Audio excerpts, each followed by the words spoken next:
Premise: if you are sensitive to stories of rape and violence, please refrain from watching this video. The retelling of this story in Genesis is almost didactic, akin to a journalist adopting a cold tone to narrate a horrifying story, perhaps to shield themselves from its emotional impact. It is the only chapter where God is never mentioned, and not coincidentally, given that the scandalous events we will soon describe are solely the result of the worst human impulses. Many are familiar with the story of Joseph and his brothers, but few know about Dinah, the only daughter of Jacob, whose dramatic story is given an entire chapter in the book of Genesis. The paths of Dinah and Joseph, born of the same father but different mothers, run parallel and, in both cases, involve Jacob and the other brothers in both positive and, notably, negative ways. These are stories filled with imbalanced love, violence, and retaliation, which, in some aspects, resemble each other, but differ significantly in one key aspect that will prove to be decisive. Dinah is the youngest daughter Jacob had with Leah. The biblical text mentions her birth after her brothers, without adding details. And afterward she bore a daughter and called her name Dinah. Genesis 30:21. Chapter 34 of the book of Genesis deals with her more extensively in the context of the difficult relations between Jacob, who had just returned to Canaan after many years, and the inhabitants of the city of Shechem, near which Israel had camped. This reflects the tensions between nomads and the inhabitants of a city. At the center of the story is Dinah, who goes out to see the girls of the land and is kidnapped by Shechem, the son of the ruler of that city. When Shechem, son of Hamor the Hivite, the ruler of that area, saw her, he took her and raped her. His heart was drawn to Dinah, daughter of Jacob. He loved the young woman and spoke tenderly to her. And Shechem said to his father Hamor, "Get me this girl as my wife." This is the stark account of the rape of a girl, depicted through a rhythmic succession of verbs that sequentially portray the brutal action. Shechem's gaze falls upon the girl. He takes her, lies with her, and violates her. The surprise comes in the following verse, when Shechem becomes attached to and falls in love with the young woman he has just raped. Indeed, he becomes bound to her, loves her, and asks his father to obtain her as his wife. Later, it is also mentioned that the young man is drawn to Dinah. Genesis 34:19. The young man, who was the most honored of all his father's family, lost no time in doing what they said, because he was delighted with Jacob's daughter. Yet, the juxtaposition of violence and love jars the sensibilities of both past and present readers. What kind of love can come from someone who has just harmed the person they claim to love? The expression, "speak tenderly to the girl," does not so much indicate Shechem addressing the girl with sweet words, but rather trying to convince her of his affection and good intentions, forgetting the violence she endured. Shechem's love is one that our sensibilities would not hesitate to call sick. Even the words the young man speaks to his father, Hamor, objectify the girl, who appears as an object to take once again, just as she had been taken and abused before. Turning our attention to the tents of Israel, we ask, how will Jacob react to such a grave event?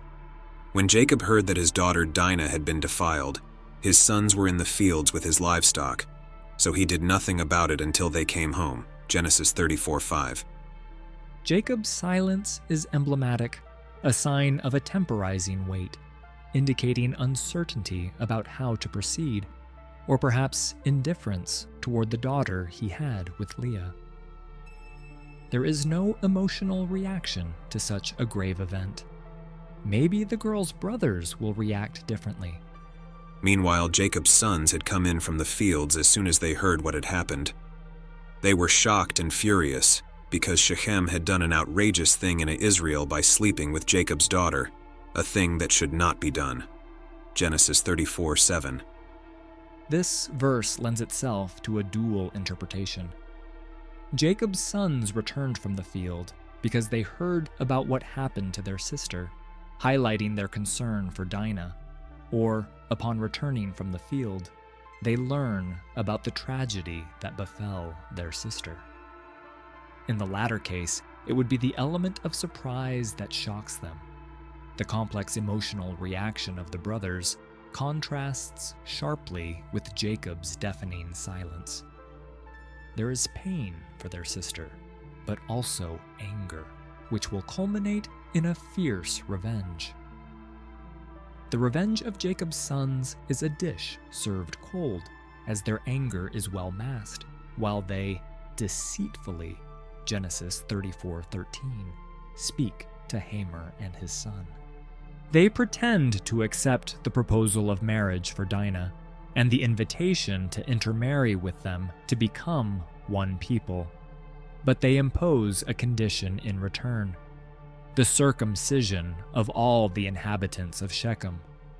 Specifically, Simeon and Levi take advantage of the Shechemites' weakness, who are still suffering from the recent circumcision, and attack the city.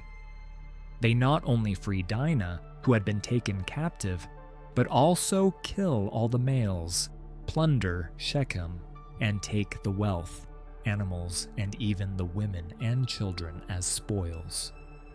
Genesis 34, from 25 to 29.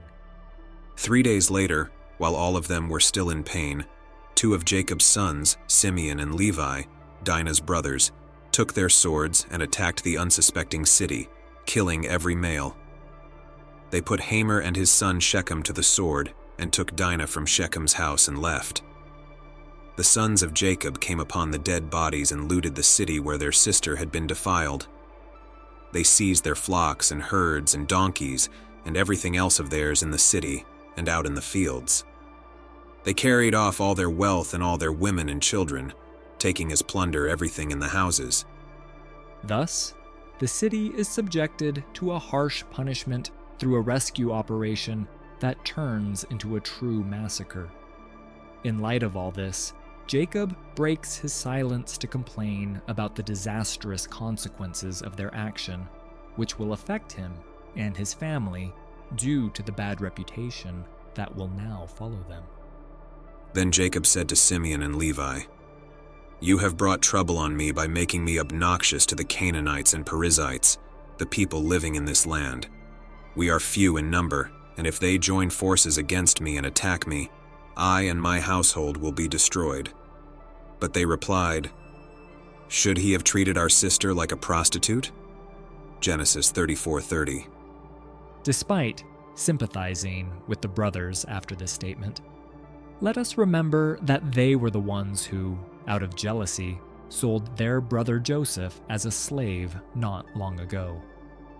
While Jacob is concerned for himself and his own interests, without expressing a thought for poor Dinah or his unruly sons, it is Dinah's brothers who respond to their father with a damning question. Who is the one treating their sister like a prostitute? To whom are they referring? It seems that the closest reference could be to Hamor or Shechem, who sought to purchase the girl through an alliance with Israel. Yet, surprisingly, they could be referring to Jacob himself, who sold his own daughter to those who dishonored her without uttering a word in her defense. In any case, the reaction of the sons towards Jacob is strong, as they do not let their father have the last word, but dare to respond to his complaints. This is the first rebellion of Jacob's sons, behaving insolently towards their father. Will it happen again? The narrative will show another violent initiative taken by them, this time not towards foreigners, but towards their brother, though born of a different mother, Joseph. But that's another story.